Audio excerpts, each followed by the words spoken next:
Pessoal, bem-vindos a mais um episódio do podcast Resficta. Dessa vez estamos no Visões e Sombras, né? Finalmente voltamos a Visões e Sombras. Gostaria que essa, enfim, esses episódios, né, específicos de cinema e audiovisual fossem mais frequentes, mas é bem difícil. Mas mesmo assim vamos ter dois seguidos, olha que interessante. E sobre neo-noir, não é? Que é um gênero, na verdade, é uma retomada de um gênero muito singular, trazendo, alinhavando algumas características modernas com outras mais antigas. O termo nem sempre é válido, na verdade, ele mais ou menos designa tudo que foi produzido depois do auge do cinema noir, a partir dos anos 60, né? 70. Então o termo é impreciso, mas isso é ótimo. Termos imprecisos são bons, evitam dogmatismos, né? Porque você daí precisa lutar para precisar aquilo e aí aquilo não se torna mais dogmático. Ah, Apenas um recado: o sorteio dos livros que eu mencionei, um livro surpresa e mais o outro será feito essa semana. Eu estou terminando vários trabalhos, vários textos que eu nem sei o prazo direito. Terminei agora um texto para a Zagava, né, para a editora alemã. Então é bem corrido, bem complicado. Mas vai ser feito, né? É, Então a gente pode começar. O episódio de hoje vai ser sobre uma série que estreou na Netflix não faz muito tempo, que é Replay, né? Eu falei bastante que é baseada na obra da Patricia Highsmith, com direção esqueço sempre o nome do diretor, né? É, Enfim, é da Netflix, com direção de um indivíduo muito experiente no audiovisual. Ele fez o roteiro, se não me engano, de Lista de Schindler, não é?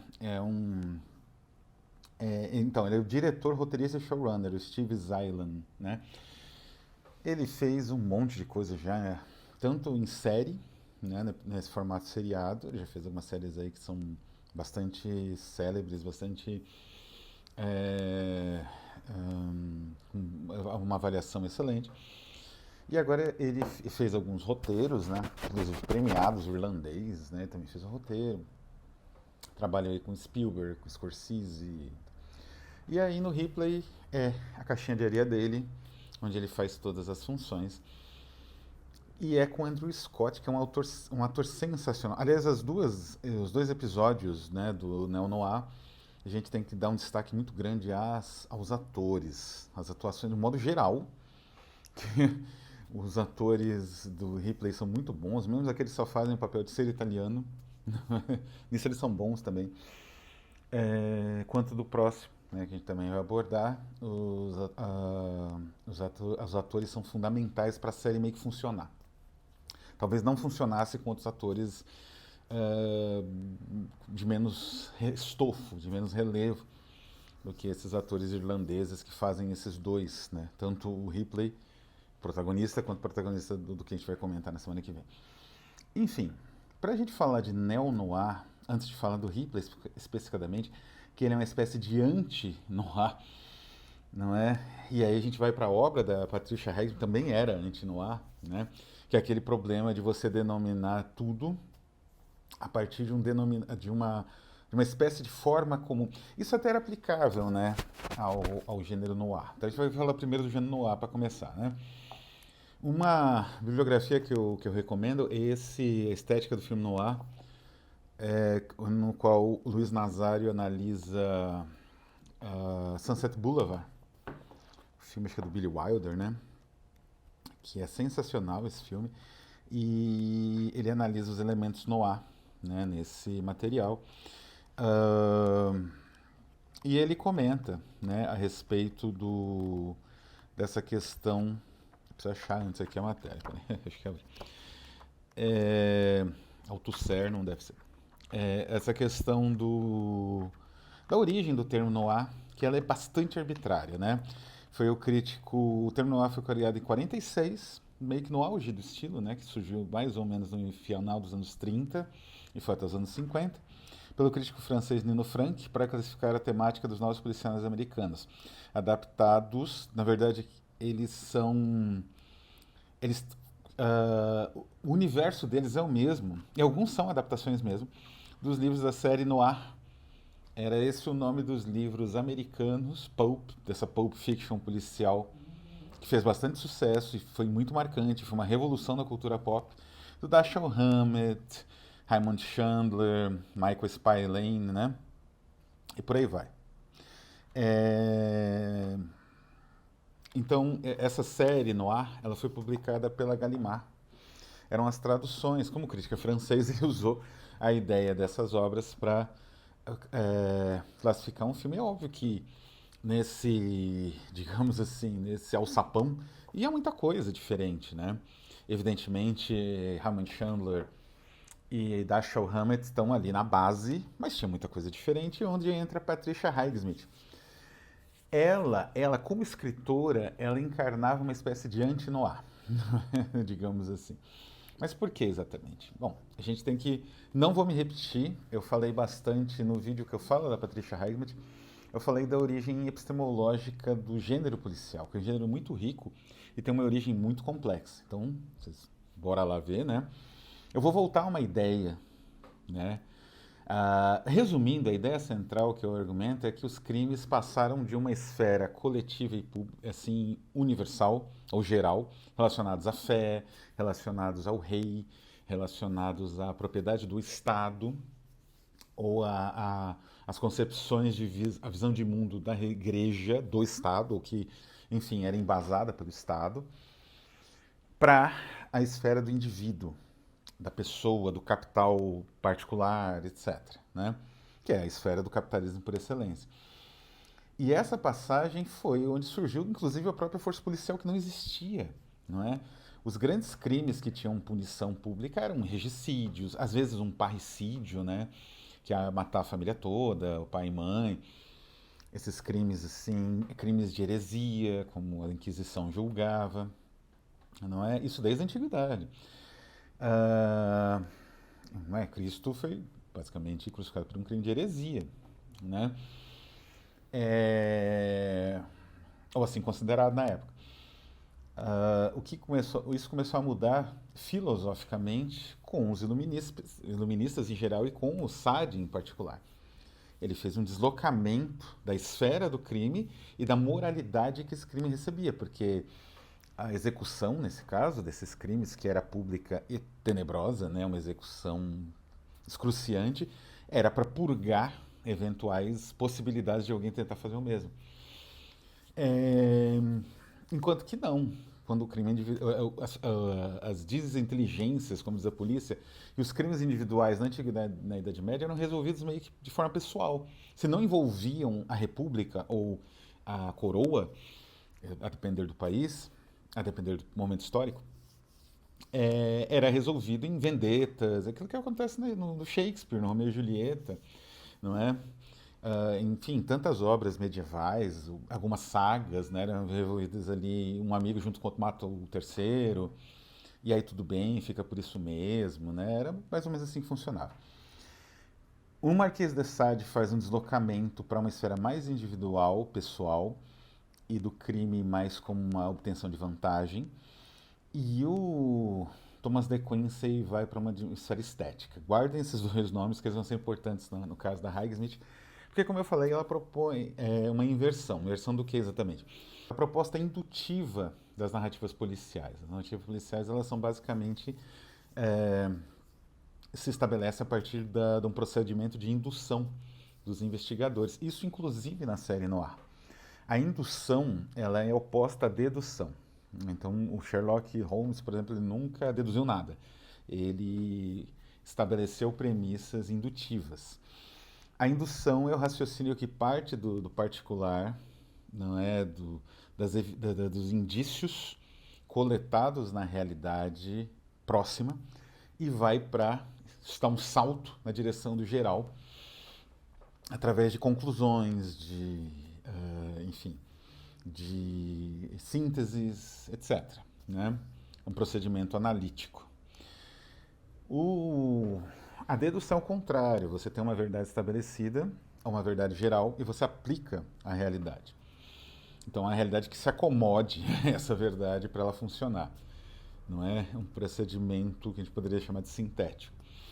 Então, essa diferença o procedimento indutivo foi estabelecido metodologicamente, não em si filosoficamente, embora o Paul tenha um tratado que mais ou menos estabeleça isso, que é o Eureka, né?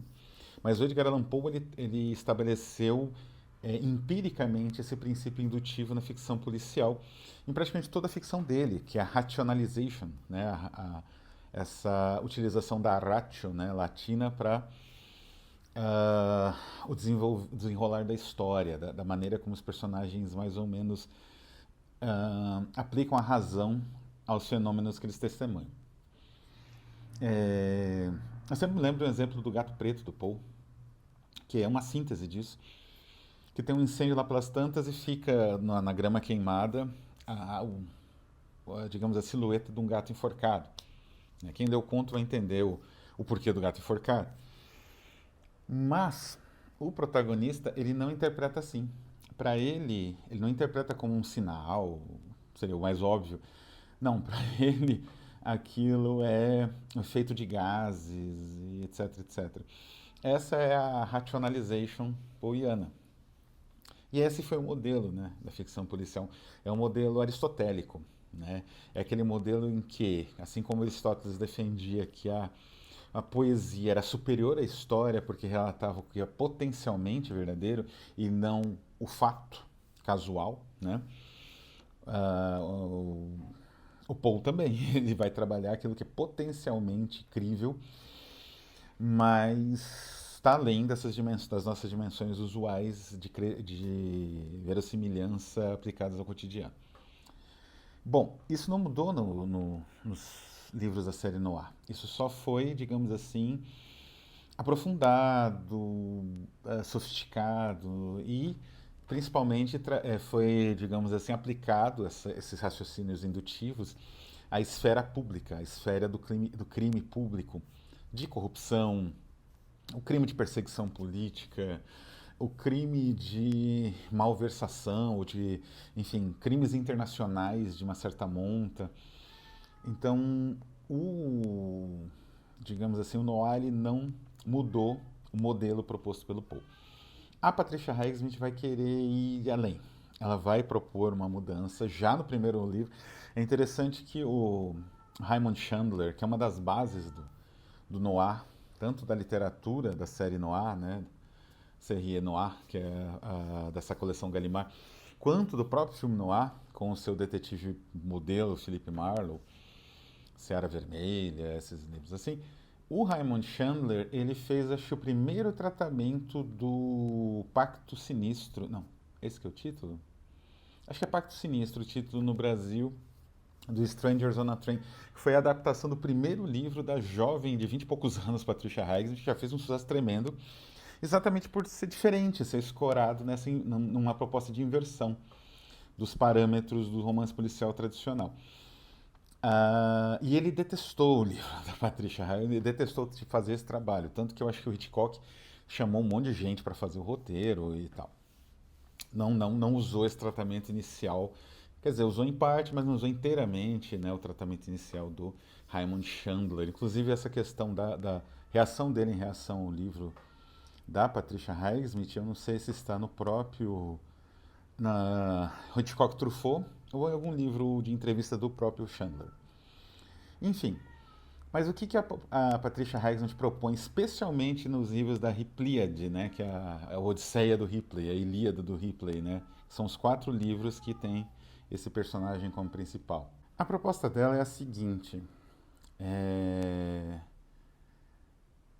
a questão do crime já não passa mais pelo crivo investigativo, indutivo, seja do investigador, o detetive que tem uma inserção social, como é o Sam Spade, do Dashiell Hammett, ou Philip Marlowe, do Chandler, né, do Raymond Chandler, seja o detetive clássico que fazia uma análise lógica do crime, né, como é indutiva, mas basicamente lógica de quem estava ali, quem não estava, a motivação parece quase rarefeita, né? O que acontece com a Agatha Christie, mesmo, embora isso não seja bem assim, na série Sherlock Holmes, né, do Conan Doyle, ou no próprio Poe. Ela vai tentar um entendimento do crime dentro de um escopo mais psicológico. E para isso ela volta, digamos assim, para o Sade e o Thomas de Quincey, porque o crime ele passa a ser, de certa forma, um elemento estético. Estético dentro da própria narrativa e funcionando como uma metanarrativa, estético para o próprio criminoso. Né? Então, quando no primeiro livro dela, Strangers on a Train, Pacto Sinistro, né, existe essa proposta de troca de crimes, para daí você ter uma troca de álibis, e aí você não ter uma acusação, não é, de um assassinato, porque você seria uma pessoa que não teria nada a ver com o caso, e poderia fornecer um álibi, né, um forneceria o álibi do outro, trocariam os crimes. Isso já é um investimento estético, né? Já é um investimento que não é mais um crime com motivações de roubo ou de algum procedimento astucioso, corrupto, ou mesmo no caso do Poe, que é o máximo dessa ideia, né? Dessa lógica do crime, né? Quer dizer, você trabalha tanta verossimilhança fazendo emergir as contradições dela, que você chega numa solução quase absurda, mas que funciona, é válido, é exatamente a propósito do Aristóteles, né? Não, a Patricia Highsmith ela vai propor algo estético, né? Algo que no limite é um procedimento, digamos assim, relacionado mais ao desejo, literalmente o desejo em alguns casos, né? E é isso que vai ser o crime. Então, o crime ele se passa, como no Dostoiévski, por exemplo, mais em instâncias individuais, na mente dos personagens. Né? E isso é uma revolução. E isso é anti-noir, de certa forma, porque, como eu disse, o noir ainda se escora na indução. Mas o que é o noir, de certa forma, além dessa definição que eu falei? Estilisticamente, foi a mescla do expressionismo alemão com esse romance policial de natureza mais naturalista e social surgido nos Estados Unidos entre os anos 20, 30 e 40. A da junção desses dois universos, o universo investigativo com o universo de estilização estética, explodiu esse gênero extremamente influente, muito rico esteticamente, seja na época que foi produzido, né, atraiu os grandes diretores de fotografia, de cinema mesmo, Orson Welles, né, um toque de maldade, tem elementos no ar, a Dama de Xangai tem elementos no ar, o Fritz Lang, né, o Fritz Lang ele praticamente definiu o gênero, porque ele trabalhou tanto os filmes antinazistas dele, né, como O Homem que Quis Matar Hitler, ou esqueci o nome do outro lá. Mas também filmes dele, digamos assim, da vida americana, da esfera pública americana. Tem um dele que é genial e é muito no ar, que é Beyond the Reasonable Doubt, para além da dúvida razoável. Não sei como ficou traduzido no Brasil, mas é um filme de tribunal sobre um cara que defende o fim da pena de morte, mas para ele cometer um crime. Enfim, esse gênero atraiu, como eu disse, grandes diretores e foi muito, muito cultuado, né?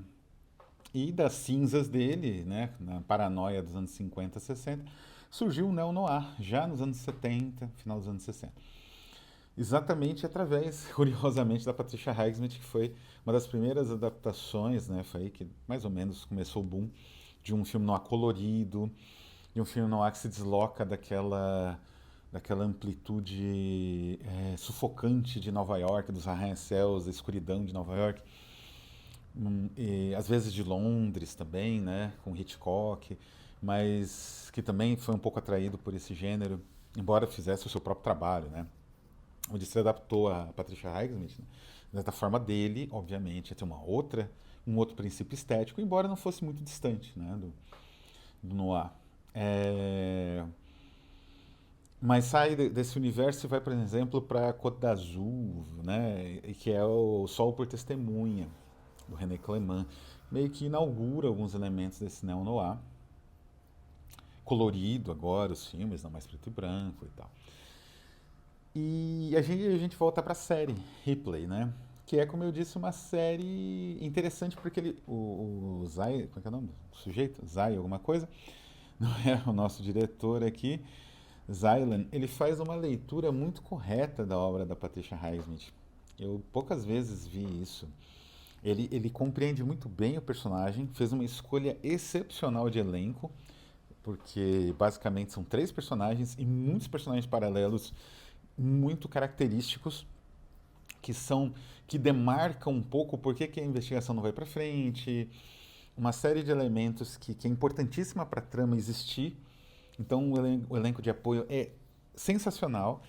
E a leitura que ele faz da obra da Patricia Highsmith é uma das poucas leituras sérias, assim, e sutis da obra dessa autora, que tem um monte de leituras, né? Tem um monte de replays aí, inclusive são 4 livros, né? Em geral, os mais adaptados para o cinema são O Talentoso, que foi 2 vezes, agora em série, esse O Sol por Testemunha e O Talentoso Ripley dos anos 90, né? E agora a série. E o Jogo de Ripley, que foi 2 vezes. Uma com o Malkovich, que está nessa série, fazendo um pouco uma homenagem, né? Dirigido pela Liliana Cavani, se não me engano, uma certa relevância. E outro que é sensacional, com o Dennis Hopper, dirigido pelo Wim Wenders, que é um amigo americano, que é um filme que tem uma certa influência nos Island, né, que a gente já vai ver. A cinematografia da série Ripley é simplesmente inacreditável. A beleza daquilo é de encher os olhos, assim, e você percebe que as cidades mais góticas do mundo não são Londres, ou, sei lá, os subúrbios de Paris, ou os becos de Paris, ou mesmo Edimburgo, né, que é uma cidade que parece talhada ali para uma narrativa gótica, né? Não, as mais góticas que existem são as cidades italianas, Nápoles, Roma, São Remo, uh, enfim, a Veneza no final, são essas cidades, né? O resto não conta. Porque a cinematografia é incrível. A cena do barco, que é central, tanto no Sol por Testemunha, não tanto no Talentoso Ripley, que é uma cena muito difícil. Aqui ela dura quase um episódio e é muito bem feita, muito interessante tudo que foi pensado para essa cena funcionar. E isso, então, é um show, assim, se fosse só a parte visual já seria um show, mas a história, como eu disse, ela é muito boa e é uma leitura perfeita da Highsmith, né? A leitura do Ripley é muito boa, com esse personagem que é uma espécie de quase... Ele não tem uma essência, né? Ele é um personagem... Ele é como qualquer marchand de arte, né? Ele comercializa o que os outros produzem, ele não tem uma essência. Mas, ainda, de certa forma, essa aura de parasitária dele cria um fascínio e faz dele uma espécie de quase criminoso perfeito, né? Ele é uma cifra, ele não é uma pessoa, né? E isso o Andrew Scott faz muito bem, porque é aquela atuação contida, fria, né? Porque ele vai ter, isso vai ser importante, porque é assim que ele vai se movimentar na sociedade, vai conseguir se movimentar. E a ideia do crime, isso é uma percepção muito boa do diretor, que eu acho que é essencial, e é aí que demarca realmente a, digamos assim, inversão, né, ou a oposição que a Highsmith tinha ao noir, e que era nítida, né? E que é muito simples, porque assim, o crime, como eu falei, é que é o essencial, na narrativa polícia, obviamente é o essencial. Mas o crime em geral, como eu disse, no passado, o crime que interessava punir era o crime socialmente que causava danos sociais. A percepção dele causava danos sociais, como um regicídio, um parricídio, uma heresia, que era até crime, hoje não é mais. Com o passar do tempo, outros crimes foram entrando conforme a questão da propriedade foi se tornando mais, evidentemente, importante do que a manutenção da coroa ou da república. E nesse caso, e isso a Patricia Highsmith percebeu muito bem, e o Zylan percebe muito bem, e ele vê que embora a trama do Ripley pareça datada, numa época que você não tinha muita câmera de segurança, CCTV, né? Sabe, a nossa imagem não era tão rastreada em redes sociais, é, e que daí você poderia fazer certas coisas que o Ripley faz na trama, mesmo assim essa trama é possível. Porque a vítima ou as vítimas eram socialmente descartáveis. E aí a gente volta para aquela ideia de crime do passado, da antiguidade ou da Idade Média, não é? Que o crime é uma expiação que faz purgar a sociedade, né? A punição desse crime. E, como eu disse, os crimes familiares, os crimes de esferas limitadas, eram resolvidos entre as pessoas, os interessados, sem a passagem para a esfera pública. É como se fosse isso. E nesse processo, o Zylan, ele, de certa forma, paga o seu tributo tanto ao SAD quanto ao De Quincey, mais ao De Quincey. Ao SAD existe essa ideia sadiana que também a Highsmith segue, de você trabalhar com o criminoso, não com o detetive, não é? Digamos assim, a maneira como o criminoso opera que é interessante, porque é quase como se fosse o Davi Golias, né? O criminoso ele opera no erro das instituições públicas, que são poderosíssimas, e esse trabalho no erro é quase assim no fio da navalha de ser descoberto, de acontecer alguma coisa e dar tudo errado, etc. Né? E além disso, aí um pouco ao De Quincey, né, quer dizer, o crime ele só se torna vicioso, passível de punição, segundo o site, quando ele é pego. Se ele é um crime que não é pego, isso não vai acontecer e o indivíduo vai ser até louvado. Agora, com relação ao The Quincey, os Islands presta homenagem justamente pela percepção estética. Os crimes do Ripley, eles são rápidos, brutais, eles não têm muita crueldade em si, e eles são utilitários. De certa forma, é aquela percepção desse estabelecimento de diferenças de crimes que o De Quincey fez ironicamente, mas que tem um sentido para além da ironia, um sentido social, um sentido até lógico, né? E, e aí, assim, também do De Quincey vem a ideia da celebração, ou pelo menos da dramatização do crime, que era uma coisa que, inclusive, foi o que impulsionou, né, ele comparar o Macbeth com o crime célebre ali da Inglaterra do início do século XIX, um assassinato de uma família inteira. Isso que impulsionou todo o trabalho dele com o do assassinato como uma das belas artes. E isso é meio que referenciado aqui. Existe uma dramaturgia do criminoso para ele conseguir escapar. E isso que está no último capítulo, né, é genial. Então a série eu não digo perfeita, mas a execução é muito boa.